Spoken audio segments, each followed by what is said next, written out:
안녕하세요. 뉴스반장입니다. 그 난리통에 떠난 체코 외유를 마치고 윤석열 김건희 부부가 대한민국으로 돌아왔습니다.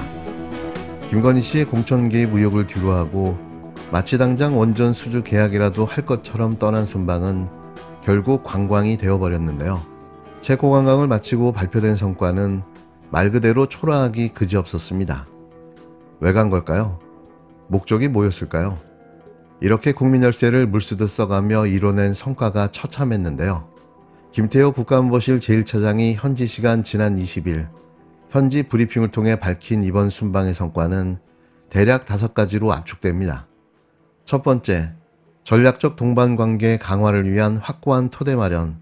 두 번째, 신규 원전 수주를 통한 양국 간 원전 동맹으로 나아갈 수 있는 공고한 기반 구축.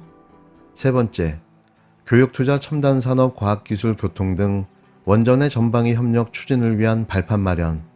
네 번째, 인력교류와 교육, 문화협력 활성화.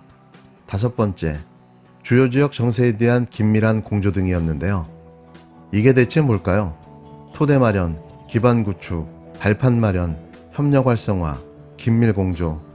진심 개 어이없는데요. 이건 그냥 국내에 앉아서 전화로 해도 될 일 아니었을까요? 굳이 부득불 체코까지 나라가 얻어낸 성과라고 하기엔 궁색하기 짝이 없는데요. 이번 체코 외유는 한마디로 현실성 도피, 대통령 내외의 재충전을 위한 유럽 관광 여행이었습니다. 이러니 매번 욕을 들어 처먹는 거죠. 이게 성과라고요? 정말 끓어오르는 분노를 주체할 수가 없습니다. 22일, 윤석열 대통령이 체코 외유를 마치고 귀국했습니다. 계속 깜빡하는데 외유가 아니라 관광이죠. 예상했던 대로 원전 수주 계약 확정이라는 성과는 없었는데요. 알면서도 이렇게 순방이랍시고 밀어붙인 무대뽀 정신에 경의를 표합니다. 국내 여론을 의식한 탓이었을까요? 도착 장면은 예전과 확연히 달랐는데요. 김건희 씨는 윤석열 대통령과 거리를 둔 채 마중 나온 여권 인사들과 악수도 하지 않았습니다. 윤석열 대통령은 예상대로 24일 여당 지도부와의 만찬 회동 전 국회를 통과한 김건희 특검법에 대해 거부권을 행사할 것으로 예상되는데요. 어제 말씀드린 대로 오전에 거부권을 행사하고 오후에 만찬에선 여당 내 반란표 단속을 주문할 것으로 보여집니다. 말이 좋아 순방이지 이번 체코 방문은 외유 또는 관광이라고 불러도 그 모자람이 없어 보이는데요. 자꾸 이야기하지만 왜 간 거니? 라고 묻고 싶습니다. 2박 4일간의 체코 공식 방문 일정을 마친 윤석열 대통령 부부가 귀국했습니다.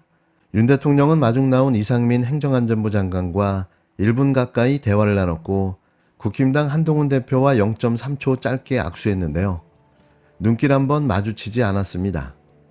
김건희 씨는 출국 때와 마찬가지로 약간 거리를 두고 윤 대통령의 뒤를 따랐는데요. 국내 여론과 체코에서 대서특필된 사기꾼 기사가 아무래도 이런 모습을 만들어낸 듯 싶습니다. 김 씨는 마중 나온 인사들과 일일이 악수했던 과거 순방 귀국길과 달리 간단히 목례로만 인사했고 시종일관 무표정한 얼굴이었는데요.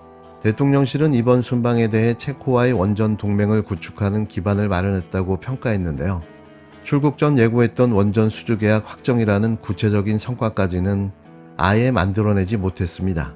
다시 말하지만 성과라고 이야기한 내용 모두는 토대 마련, 기반 구축, 발판 마련, 협력 활성화, 긴밀 공조였는데요. 저도 세계 그 어떤 나라와도 만들어낼 수 있는 성과인 거죠. 이번 체코 방문의 주요 성과를 요약하겠습니다. 오늘 채택된 공동성명과 양국 외교부 장관들이 서명한 행동계획에 이번 방문의 구체적인 성과가 잘 정리되어 있지만 몇 가지 주목할 만한 성과의 의미에 대해서 설명드리겠습니다.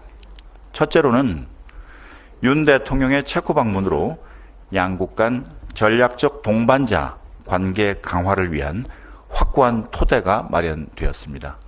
둘째, 윤 대통령의 체코 방문으로 우리 기업의 체코 신규 원전 수주가 한 체코 간 원전 동맹으로 나아갈 수 있는 공고한 기반이 구축되었습니다. 세 번째 성과는 교역과 투자, 첨단 산업, 과학기술, 교통, 인프라, 금융 등 원전 이외의 전 방위에 걸친 협력을 추진하기 위한 발판을 마련했다는 것입니다.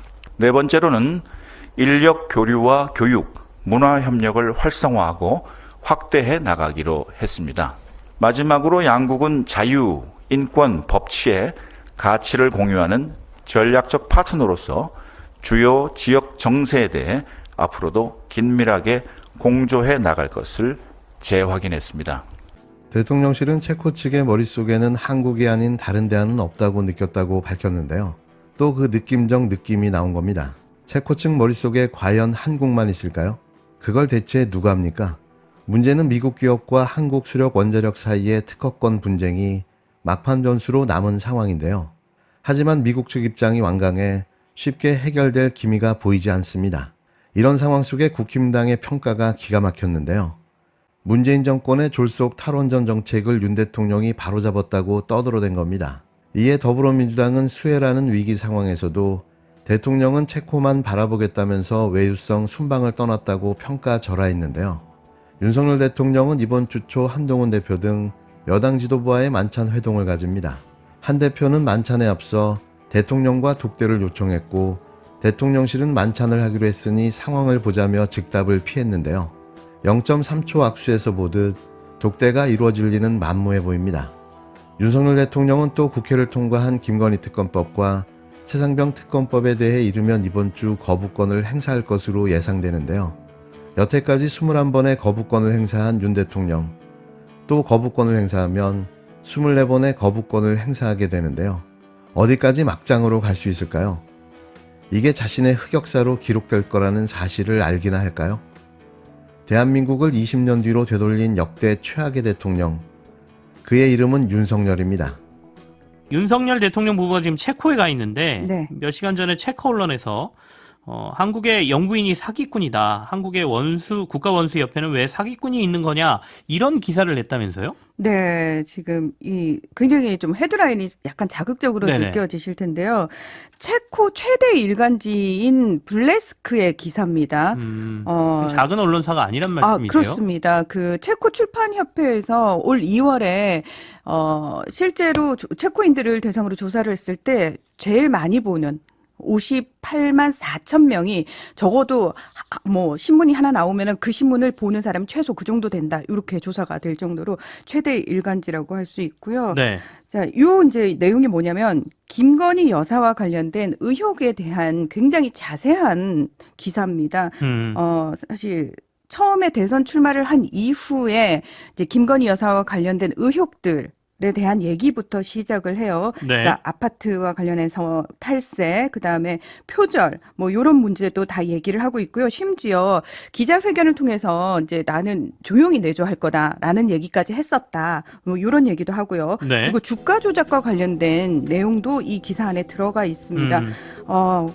권오수 씨는 뭐 징역형을 받았는데 실제 10억 원의 이익을 얻은 김 여사와 관련해서는 어떤 수사도 이루어지지 않았다. 뭐 이런 내용까지 굉장히 자세하게 보도가 되고 있습니다. 예전에 영국을 방문했을 때 영국 네네. 언론이 관련해 가지고 굉장히 좀 자세히 보도를 했던 그때하고 약간 비슷한 상황인 것 같습니다.